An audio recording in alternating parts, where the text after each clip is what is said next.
Hello Griffin Scopers, welcome back into our cosy little sound booth, the magical place, the corner of YouTube where we like to do soul birth card character analysis. So yesterday I looked at Prince Harry and today I'm looking at his wife. My goodness, it's been a hot minute since I covered her, and we're going to get into the various energies that are going to be running around her life from birth through till death. So forget the surface gossip, we're going right into the heart of what she came into this world to actually learn. What are those life lessons? What are those character traits? We're going to do it all, guys. We've got some charms to look at, oracle cards and pendulum readings to carry out. But before I get into it, please don't forget to like and subscribe to the channel, and obviously everything, disclaimer, that comes out of my mouth today onto the table is purely for entertainment purposes only. Okay, so with all that said, let's pan the camera down and have a look and see what she's got. Guys, if anyone would like a private reading with me as well, please don't forget to get in touch. My email address is in the description box. Right, so Megan is actually a Leo, so that makes her the strength card in the tarot, and at its heart this is a card all about power.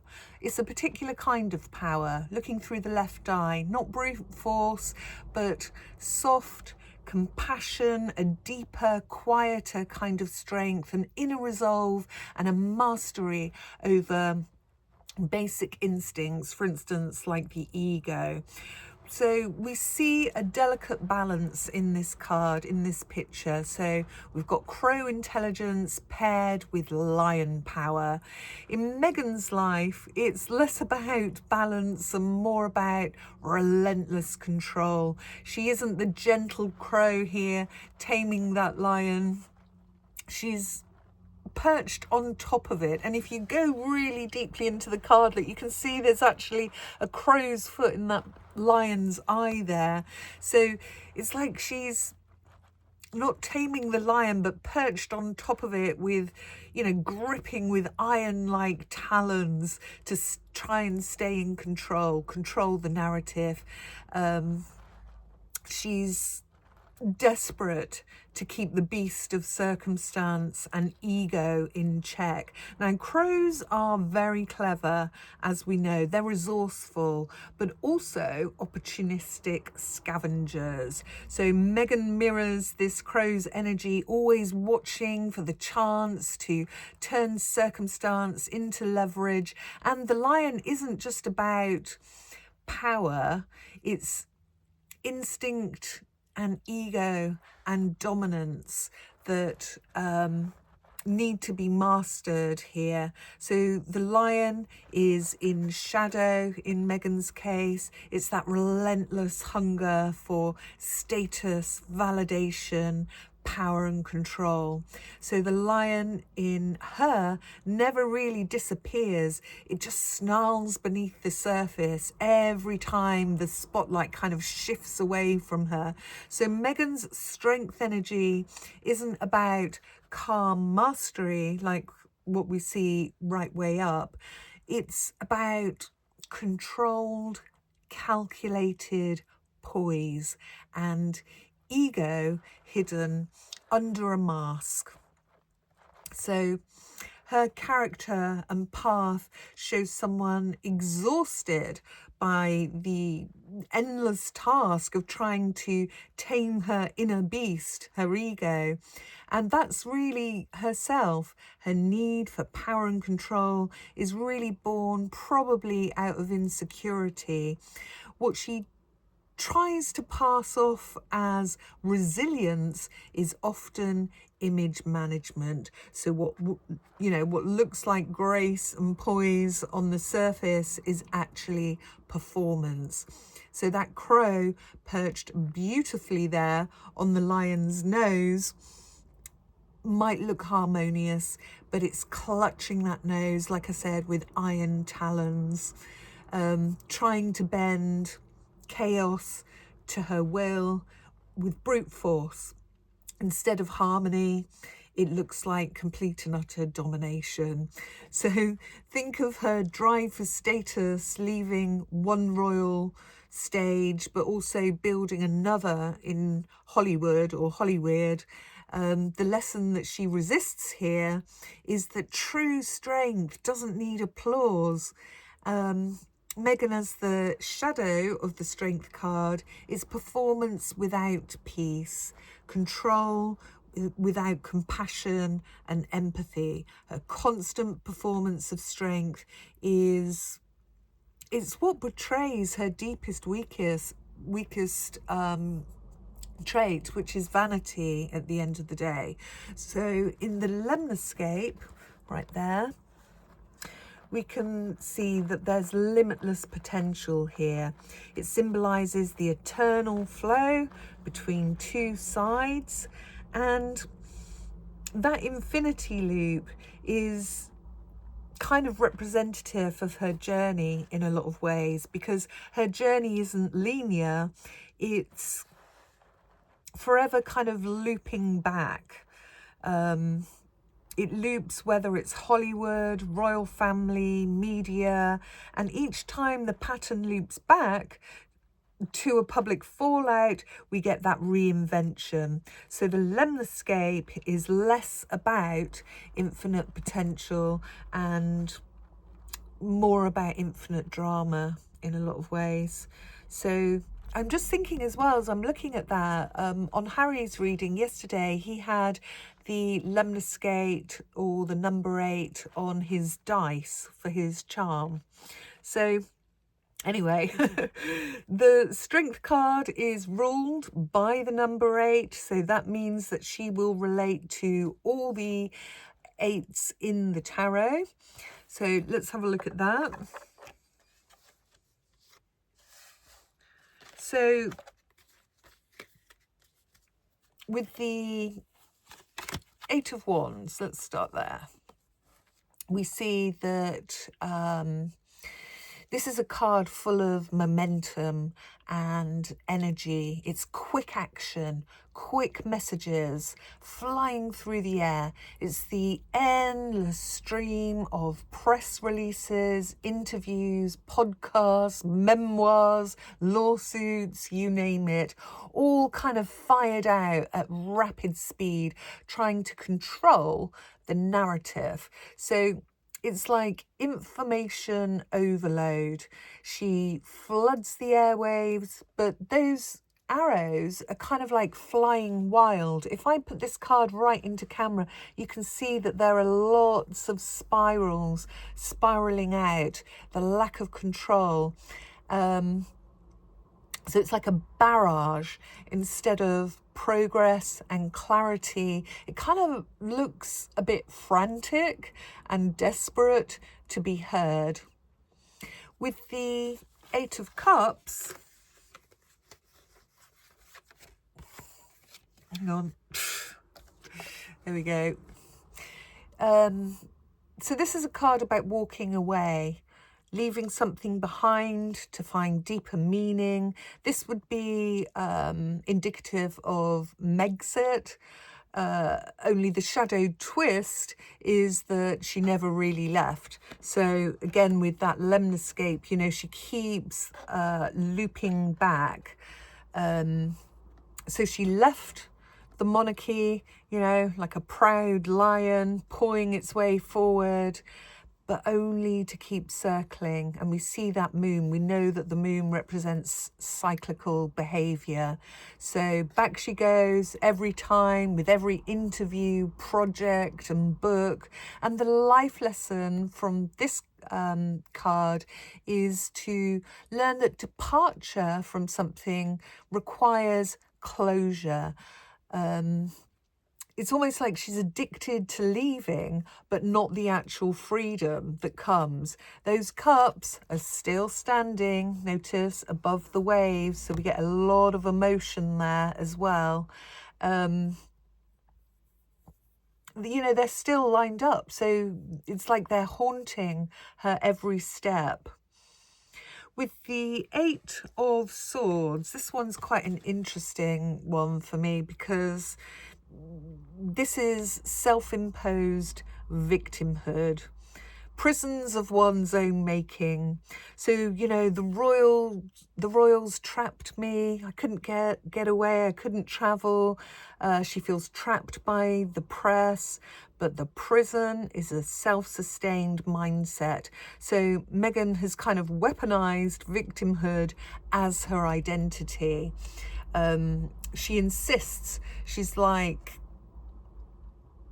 a caged person while she's actually gripping the bars, because it feeds the narrative that she thrives on. So without that, you know, the identity becomes a little bit more shaky. So the truth is that the blindfold here and the ropes that bind are actually very loose. You know, they could she could walk away from this at any time. It's a self-imposed mindset and a cage that she claims to hate. Those swords kind of create a cage-like effect around her. The swords represent the mind, so therefore it relates to her mindset, victimhood.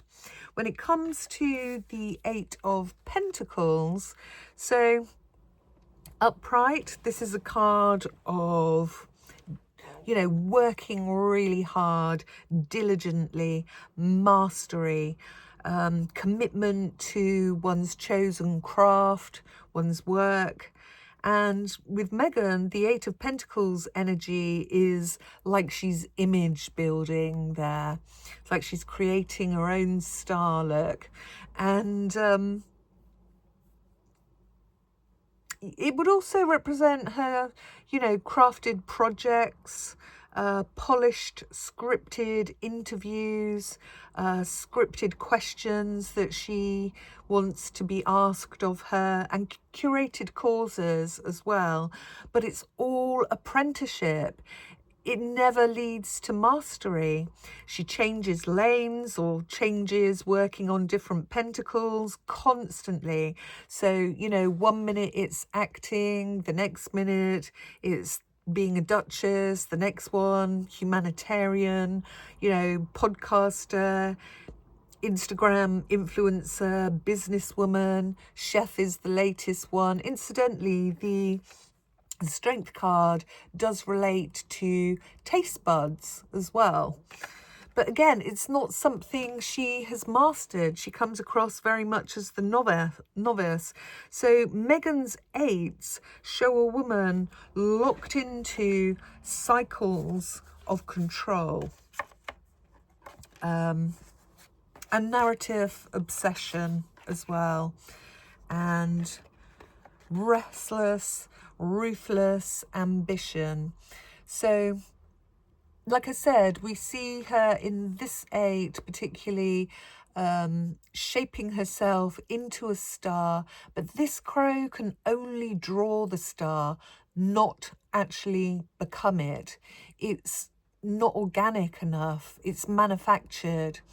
Her star power isn't granted naturally. It hasn't grown naturally. And don't forget, crows are very intelligent, resourceful creatures, but rarely as well do they feel fully welcomed by people. People will use noise to yell at them, to shoo them away. But here's the twist. Crows always remember faces, and if anyone is aggressive towards them, they will find a way to get their own back. They definitely hold grudges, guys. I've had so many people write to me, email me about different stories of how crows have completely trashed this, that, or the other in their lives for years as well. And so, yeah, it's like she'll find a way to get back. She'll crow back in some way. If someone wrongs her, she doesn't just allow them to flee. She'll be circling overhead, ready to retaliate in clever ways. So, like crows, Meghan doesn't forget anyone that slighted her, anyone from the monarchy, or, you know, every tabloid attack, every whisper that's betrayed, any friend that's said anything that she doesn't agree with, all seems to be stored up and revisited later through interviews, books and documentaries. So she doesn't let the insults dissolve. She circles back round to it, like in the lemniscape there. She doesn't let it go. So, you know, like a crow, once it's marked you, it will keep returning. So Meghan plays this role out fully, and you know, she will not allow the royal family to forget or erase her, and she can't be shooed away. So Meghan kind of embodies the crow's curse of memory and retaliation. So the life lesson is to choose to release and transcend the need for retaliation, because it will only mean going around that lemniscape. So putting all these eights together, Meghan is caught in that infinity cycle, striving for escape and then reinvention, and controlling with brute force in a lot of ways. So the life lesson to transform struggle into true strength and resilience, not the brute force that she tends to go for. So Meghan's other character card is the Star card. So this is a card of hope, healing, guidance, and the crow here stands with its wings fully spread, stretched out, open to the sky, looking quite free. And Meghan often presents herself as very open, but critics argue her openness feels much more like performance and insistence that she must be seen as the brightest star in the sky, the North Star. So Meghan often projects herself as a guiding light to others for them to follow her, but in reality it often excuse me, leads, or it kind of reads as delusions of grandeur and hubris. So think Star card here meets nightclub strobe light. So it's less about authenticity, illuminating the path for others to follow, but more like a self-styled beacon whose light is performative and actually tied to public validation. It's a conditional light rather than an actual figure of hope. Right, let me just take a quick sip of my iced latte.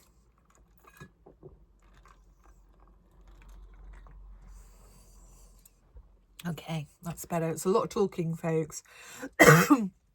So her starlight isn't a steady light. It's kind of flashy. That's the way I feel it and sense it.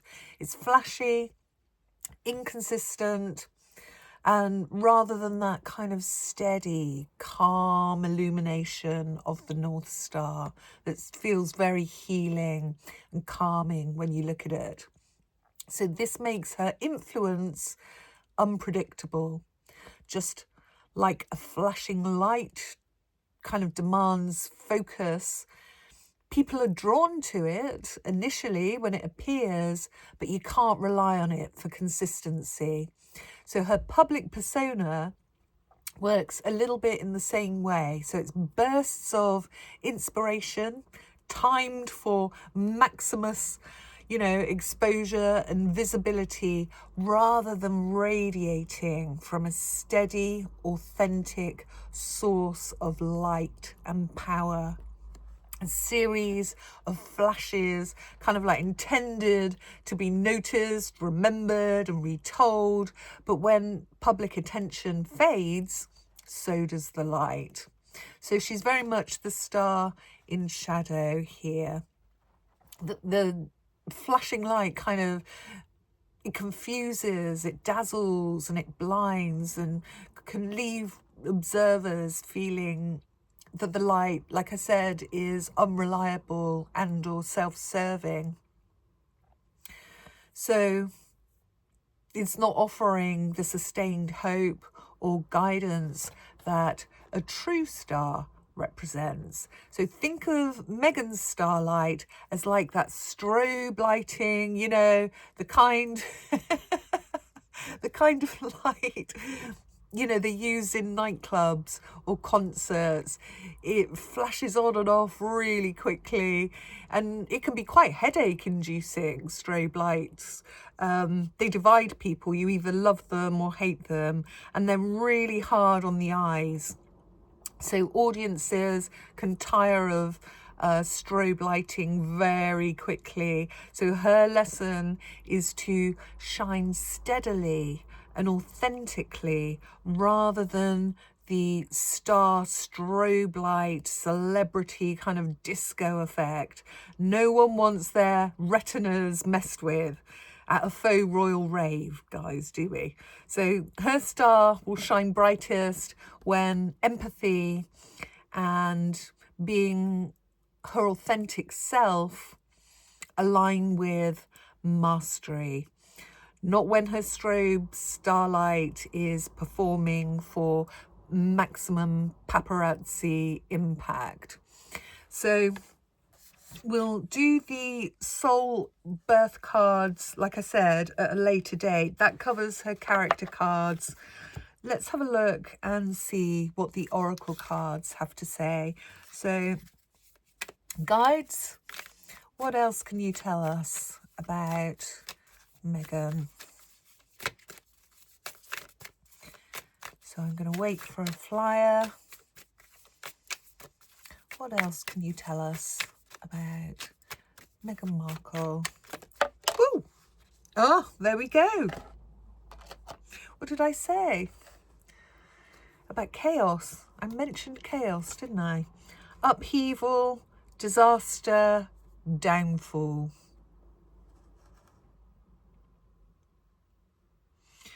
You know, you can try to control, you can try and, you know, be that performative crow, but it needs to be authentic, soft power, rather than circling back to chaos and drama. Okay.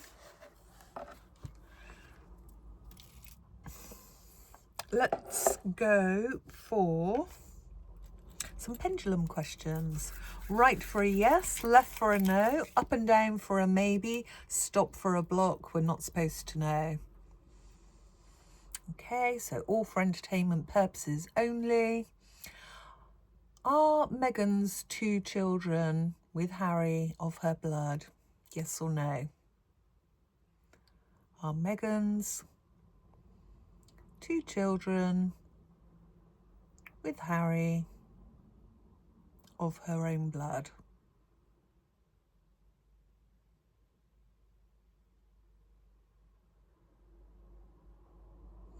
Oh, you can read that one for yourselves, guys.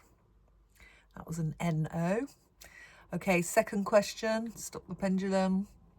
Does Meghan dislike Catherine, Princess of Wales? Is there an extreme dislike for her? Does Meghan have an extreme dislike for Catherine, the Princess of Wales? Yes or no? Oh my God. Oh my God. That was a yes. Is it jealousy? Is it more about jealousy? I mean, we're all a little bit envious of Catherine. She's goddamn gorgeous, isn't she? But is this coming from a really deep, jealous place with Meghan? Oh my God, did you see that change then? And that's a yes. It's about jealousy. Okay, all for entertainment purposes only, guys. Does Meghan sniff the white powder? You'll know what I mean. Does Meghan sniff the white powder? All for entertainment purposes only. Okay, we can see that answer right there. One of the reasons why I wanted to actually stop reading on Meghan is because I did wonder whether there was some kind of cognitive disability there, whether she wasn't neurotypical, that kind of thing. So I just want to ask that. Is there any, because that's not fair in some ways. So is there any kind of cognitive disability there mentally? Yes or no?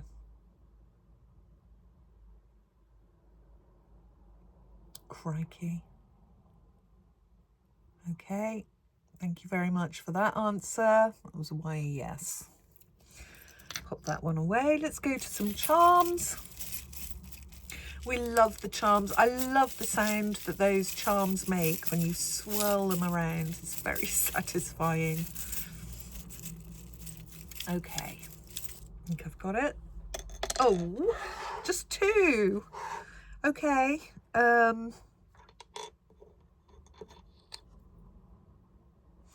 Let's look at this one first of all. Get that into camera. That one actually came out for Andrew, Prince Andrew. So let's go right into this as we've only got two charms. So we can see two figures and they look married. What's interesting to me is that they're facing outward, almost kind of like presenting themselves to the world rather than towards each other. So it feels kind of like performative, which is a thread that we've had through the reading.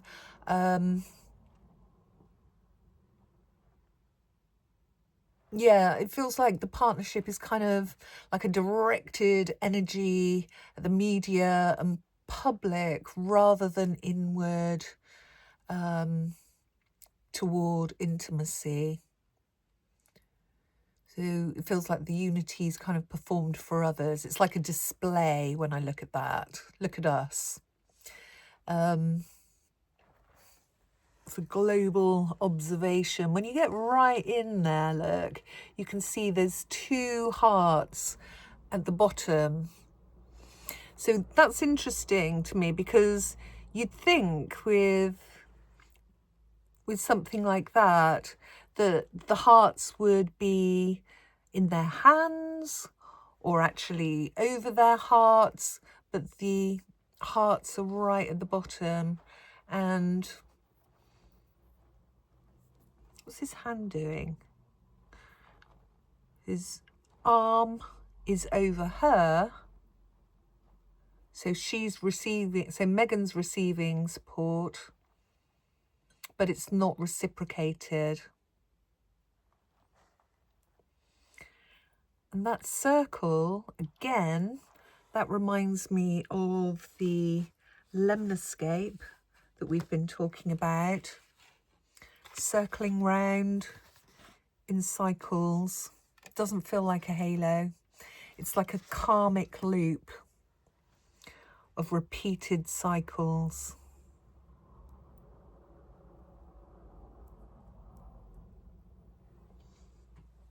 And then we have a dice. So we'll give it a roll, see what comes up there. This is a tarot dice, by the way, guys. And we've got, wouldn't you know it, ooh, the Three of Swords.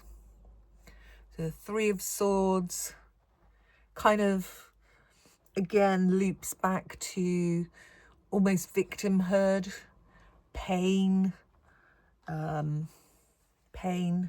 betrayal, the family fractures as well that have occurred, the critics in the media, all very painful and difficult for her to manage. Okay, I'm going to leave that there. Make of that what you will. Drop your comments in the box below. I will see you on the next part 2 of this reading. If anybody would like a personal reading, do get in touch. Email address is in the description box. You have a good rest of the day. You fly well, my friends. Take good care and take note of the psychic weather at the moment. The veils are getting much thinner and the weather's getting much chillier. Okay, see you on the next.